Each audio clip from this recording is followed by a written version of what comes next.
Hello. Test 1, 2, 3. I don't know what happened, folks. If you want to come back, I was in the middle of a story. I have no idea when my mic went out, but thank you for telling me in the chat. I will close this out, and we'll get out of here. All right, let me know if you're joining. Let me know if you can hear me. Let me know if you can hear me. What a bummer. I was like on a roll too, you know, I was feeling it. Terrible. All right. I was just bragging about my new microphone. Let me down. Let me down. I see 2 folks in here. Oh, perfect. All right. You can hear me. Excellent. I don't know. My old faithful let me down. So we're going with just the Mac. All right. Let me know, Jeff. I see you in the chat. I know there's some other people coming in. What is the last thing that you could actually hear me say? And I'll start from there. We were starting to wrap up anyway, but I will start from whatever the last thing is that you heard me say. I think I was telling a story about, just some lucky coincidences that led up to this announcement today. First, it was Whitney Dove. Then it was Anya Packer and Ty Taminia in Lake Placid. Talking about my conversation with Ty and her really wanting to make sure to focus on safety and protocol. That's the last thing I remember talking about. So let me know in the chat, what's the last thing you remember hearing, and I'll go from there. We were getting ready to wrap. Again, we're at about an hour. We're about an hour. That's when it cut out. Okay, cool. So yeah, just some things that I've been, you know what? I was talking about the PWHPA, right? Did you guys hear me talking about the PWHPA? I was talking about the PWHPA. I was probably looking at the jerseys, which is why I couldn't see the chat. PWHPA that's what I was talking about. I was talking about the PWHPA, and the last time I was live, we were talking about noticing, Michelle J noticed that there were different handles, and then I noticed that the handles had different colors associated with them. So I asked on this hour plus long, and I think I was saying, that I was a little, punch drunk and in quarantine at the time. Oops, someone's messaging me. What's going on? Did you? All right. Yeah, the teal jerseys. So we have Toronto. They have teal. I want to see what the other jerseys are going to look like. It looks like each region is going to have.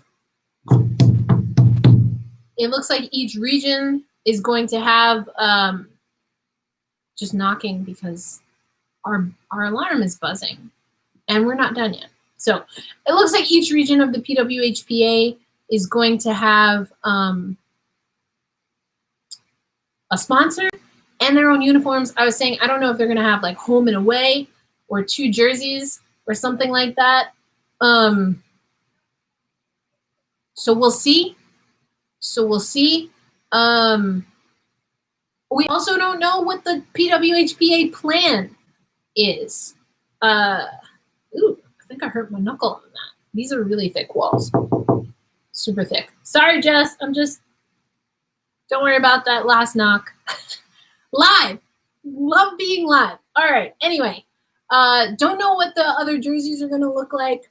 Don't know what protocol is going to look like. Don't know when the PWHPA is going to start. But in fairness, the NWHL had already kind of announced, and they're a league.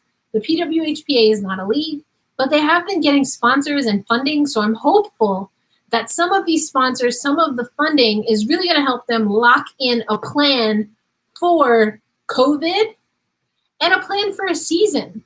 I mean, these are trying times. We have no idea what's going on. So that's some PWHPA news. There's something else, though, that's been floating around the PWHPA regarding the coach. Regarding the coach in particular.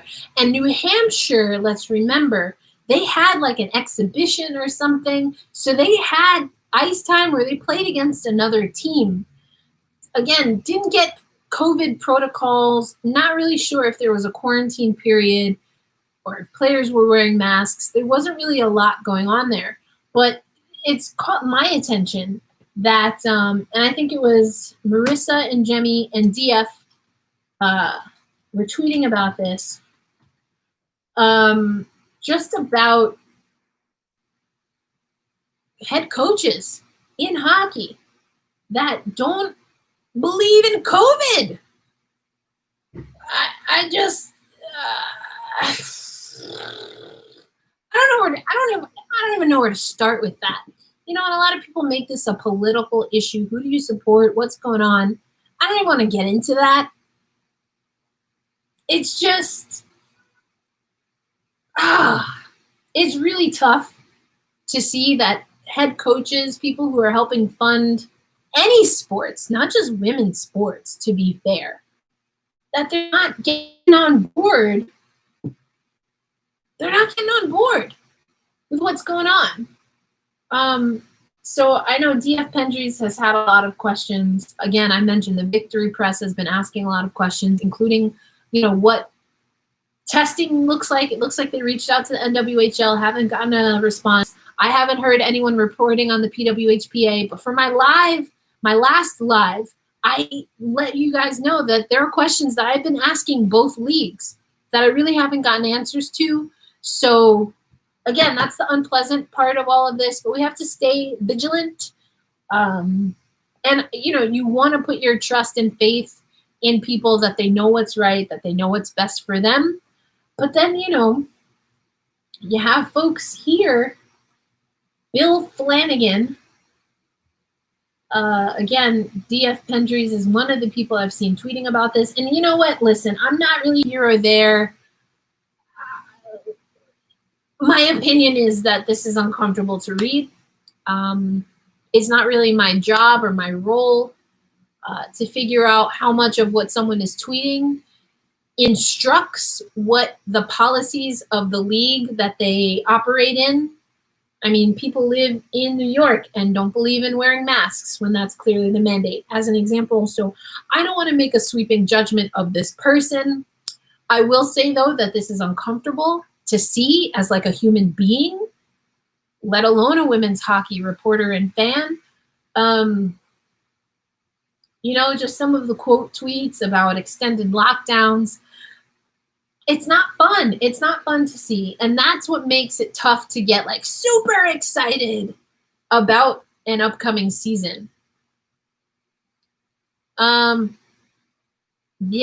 So I don't know. I'll be keeping an eye on that story. Again, DF Pendries, Victory Press, Melissa at Victory Press are really following this much more closely.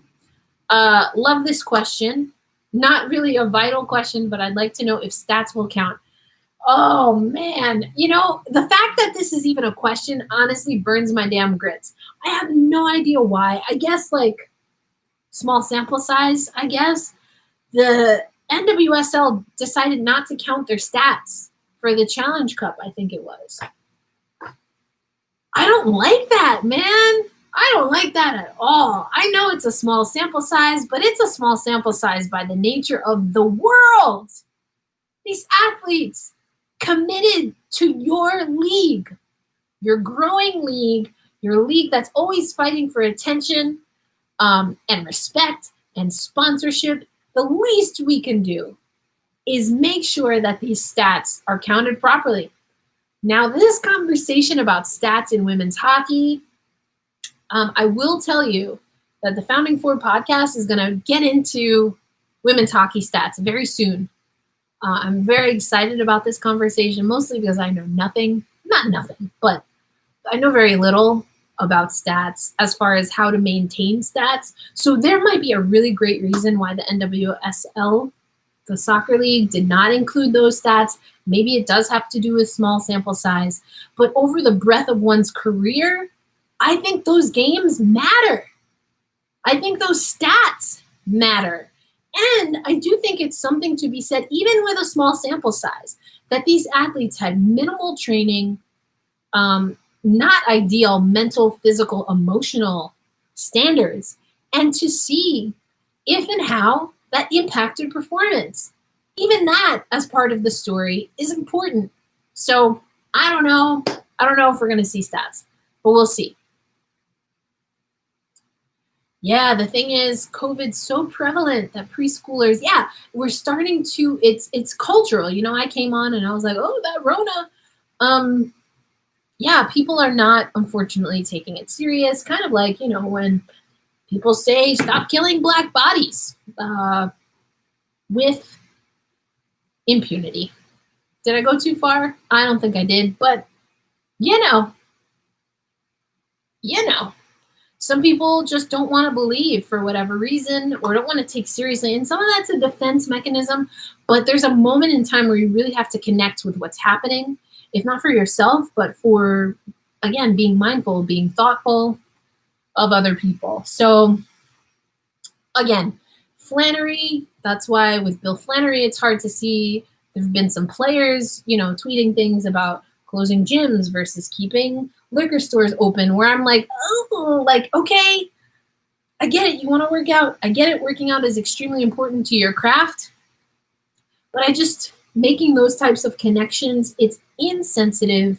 It doesn't come from a place of wanting to learn more about why someone might be dependent on certain activities over others.